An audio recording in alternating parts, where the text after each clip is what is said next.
चार दोस्त स्कूल में पढ़ते थे। एक दिन उन्होंने फैसला किया कि वे रेस्टोरेंट जाएंगे, साथ में बैठकर खाना खाएंगे और बातें करेंगे। वे एक छोटे से रेस्टोरेंट में गए, खाना ऑर्डर किया और हंसी मजाक के साथ अपनी दोस्ती के लम्हों का आनंद लेने लगे। बातों बातों में उन्होंने एक निर्णय लिया। आज के बाद वे ठीक 40 साल बाद इसी जगह मिलेंगे। वे तब तक अपने अपने करियर में व्यस्त रहेंगे और सफलता हासिल करेंगे। शर्त यह थी कि जो सबसे देर से पहुंचेगा वही पूरे खाने का बिल चुकाएगा। समय बीतता गया। चारों दोस्त अपनी अपनी जिंदगी में आगे बढ़ गए। कोई बिजनेसमैन बना, कोई वकील, कोई जज और कोई अध्यापक। सभी अपने कार्य क्षेत्र में सफलता की ऊंचाइयों को छूने लगे। 40 साल बाद अब वह छोटा सा रेस्टोरेंट एक भव्य 5 स्टार होटल बन चुका था और वहां काम करने वाला एक साधारण वेटर अब उस होटल का मालिक बन चुका था। वह भी उस दिन का इंतजार कर रहा था। समय आया और पहले एक दोस्त पहुंचा, फिर दूसरा, फिर तीसरा।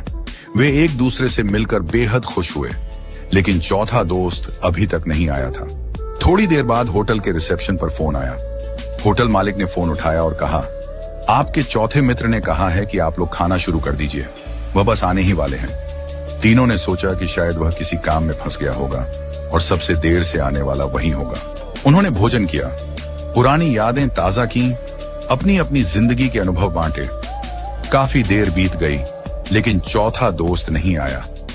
जब बिल मंगवाने का समय आया तो होटल मालिक ने कहा, बिल पहले ही चुका दिया गया है। तीनों हैरान हुए। किसने? होटल मालिक ने जवाब दिया, आपके मित्र ने। थोड़ी देर बाद जब वे जाने लगे तभी होटल के बाहर एक सरकारी गाड़ी आकर रुकी। गाड़ी से शहर के कलेक्टर उतरे। कलेक्टर ने तीनों दोस्तों के पैर छुए और कहा, अंकल नमस्ते। तीनों हैरान रह गए। ये कौन है और हमारे पैर क्यों छू रहा है? कलेक्टर ने नम आंखों से कहा, मैं आपके चौथे मित्र का बेटा हूं। तीनों अवाक रह गए। कलेक्टर ने बताया, मेरे पिता ने आप सबसे मिलने का सपना देखा था। वे बचपन से ही इस दिन का इंतजार कर रहे थे, लेकिन 2 महीने पहले कैंसर से उनका निधन हो गया। मरने से पहले उन्होंने मुझसे कहा था कि अगर मैं उस दिन जीवित न रहूं तो तुम मेरी जगह वहां जाना। उन्होंने कहा था, मैं सबसे ज्यादा देर से आऊंगा, इसलिए बिल भी मैं ही चुकाऊंगा। ये सुनकर तीनों दोस्तों की आंखें भर आईं। तीनों दोस्तों को अपने मित्र की मृत्यु का गहरा दुख हुआ, लेकिन उससे भी ज्यादा दुख इस बात का था कि 40 साल तक वे एक दूसरे से नहीं मिले। क्यों इतनी जिद की कि 40 साल इंतजार करना पड़ा? क्या फायदा ऐसी शर्त का जो दोस्ती से ज्यादा महत्वपूर्ण हो गई? आज हम भी अपनी जिंदगी में यही गलती कर रहे हैं। हम अपने परिवार, रिश्तेदारों और दोस्तों से मिलने का समय नहीं निकालते। हम अपने माता पिता से दूर रहकर जीवन की भागदौड़ में इतने व्यस्त हो जाते हैं कि जब हम वापस लौटते हैं तब तक बहुत देर हो चुकी होती है। जब वे दुनिया से चले जाते हैं तो हमें अफसोस होता है, काश हमने उन्हें समय दिया होता।